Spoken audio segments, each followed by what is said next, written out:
Food fiesta ഫാമിലിയിലേക്ക് എല്ലാവർക്കും സ്വാഗതം. നമ്മൾ ഇന്ന് ഉണ്ടാക്കാൻ പോകുന്നത് ചെമ്മീൻ പുലാവാണ്. എല്ലാവർക്കും വളരെ എളുപ്പത്തിൽ ഉണ്ടാക്കാൻ പറ്റിയ ഒരു പുലാവാണിത്.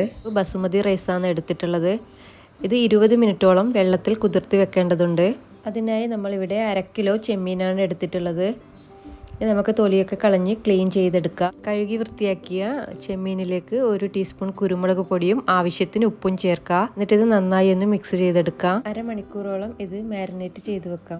റൈസ് ഉണ്ടാക്കാനായി വെള്ളം ചൂടാക്കിയിട്ടുണ്ട്. ഇതിലേക്ക് അരി ഇട്ട് കൊടുക്കാം. ആവശ്യത്തിന് ഉപ്പും ചേർത്ത് കൊടുക്കാം. ഇനി ഇതിലേക്ക് 1 ടേബിൾ സ്പൂൺ ഓയിലും 1/2 ടേബിൾ സ്പൂണോളം ചെറുനാരങ്ങ നീരും ഒഴിച്ചു കൊടുക്കുന്നുണ്ട്. ഇത് ചോറുകൾ തമ്മിൽ ഒട്ടിപ്പിടിക്കാതിരിക്കാൻ വേണ്ടിയാണ്.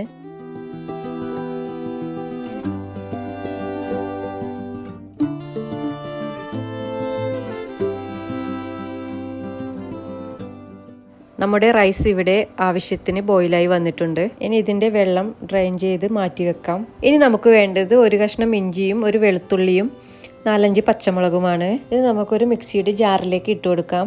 ഇതിലേക്ക് 1 പിടി മല്ലിയിലയും കുറച്ച് പുതിനയിലയും കൂടി ഇട്ട് കൊടുക്കാം. 1/2 ടീസ്പൂൺ പെരുംജീരകം കൂടി ഇട്ട് നന്നായി ഒന്ന് പേസ്റ്റ് ചെയ്തെടുക്കാം. പുലാവ് ഉണ്ടാക്കുന്നതിനായി ഞാൻ ഒരു സോസ് പാൻ അടുപ്പത്ത് വെച്ചിട്ടുണ്ട്. ഇതിലേക്ക് 2 ടേബിൾ സ്പൂൺ നെയ്യ് ചേർത്ത് കൊടുക്കുന്നുണ്ട്. ഇതിലേക്ക് ഗ്രാമ്പൂ, പട്ട, ഏലക്ക, ബേ ലീഫ് എല്ലാം ചേർത്ത് കൊടുത്തിട്ടുണ്ട്. നന്നായി ഒന്ന് ഇളക്കിയതിന് ശേഷം ഇതിലേക്ക് ചെമ്മീൻ ഇട്ട് കൊടുക്കുക. ചെമ്മീൻ ഒന്ന് ഫ്രൈ ചെയ്തെടുക്കാം. ഒരു 3 മിനിറ്റ് വരെ ഇത് ഫ്രൈ ആകാൻ വേണ്ടി ഇളക്കി കൊടുക്കാം.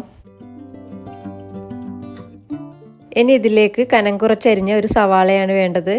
സവാള ചേർത്ത് കൊടുത്തിട്ടുണ്ട്. നമുക്കിതൊന്ന് നന്നായി ഇളക്കിയെടുക്കാം. ഇനി ഇതിലേക്ക് 1 തക്കാളിയാണ് ചേർത്ത് കൊടുക്കുന്നത്. നന്നായി ഇളക്കി കൊടുത്തതിന് ശേഷം ഇത് 2 മിനിറ്റ് മൂടി വെച്ച് വേവിക്കാം. ഇനി ഇതിലേക്ക് നേരത്തെ പേസ്റ്റ് ചെയ്ത് വെച്ച ഇഞ്ചി, വെളുത്തുള്ളി, പച്ചമുളക്, മല്ലിയില പേസ്റ്റ് കൂടി ചേർത്ത് കൊടുക്കാം. ഇത് നന്നായി ഒന്ന് മിക്സ് ചെയ്തെടുക്കാം. ഇതിൻ്റെ പച്ചമണം മാറുന്നവരെ നമുക്കിത് വഴറ്റിയെടുക്കാം. ഇതിലേക്ക് 1/2 ടീസ്പൂൺ ഗരം മസാല പൊടിയും 1/2 ടീസ്പൂൺ ചെറിയ ജീരകവും കൂടി ചേർക്കുന്നുണ്ട്. ഇനി ഇതിലേക്ക് മാഗിയുടെ ചിക്കൻ ക്യൂബ് കൂടി ഇട്ട് കൊടുക്കുന്നുണ്ട്. ഇത് ഇട്ട് കൊടുക്കുന്നത് കൊണ്ട് ചോറിന് നല്ല ടേസ്റ്റ് ഉണ്ടാവും. ഇനി ഇതിലേക്ക് 1/2 ടീസ്പൂൺ ചെറുനാരങ്ങ നീരും കൂടി ചേർത്ത് കൊടുക്കാം. ഇനി ഇതിലേക്ക് നേരത്തെ വേവിച്ച് വെച്ച റൈസ് ഇട്ട് കൊടുക്കുക. റൈസ് ഇട്ട് കൊടുത്തതിന് ശേഷം ലോ ഫ്ലെയിമിൽ 2 മിനിറ്റ് മൂടി വെച്ച് വേവിക്കാം.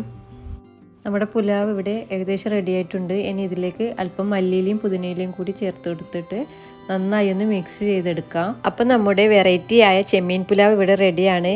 എല്ലാവരും ഒന്ന് ഉണ്ടാക്കി നോക്കണം. വളരെ എളുപ്പത്തിൽ ഉണ്ടാക്കാൻ പറ്റിയ ഒന്നാണിത്. അപ്പോൾ നമ്മുടെ വീഡിയോ ഇഷ്ടമായാൽ ലൈക്ക് ചെയ്യണം. സബ്സ്ക്രൈബ് ചെയ്യാതെ ആരെങ്കിലും കാണുന്നുണ്ടെങ്കിൽ ഒന്ന് സബ്സ്ക്രൈബ് ചെയ്യണേ. ഇനിയൊരു നല്ല റെസിപ്പിയുമായി അടുത്ത വീഡിയോയിൽ കാണുന്നതുവരെ എല്ലാവർക്കും നമസ്കാരം. അസ്സലാമു അലൈക്കും.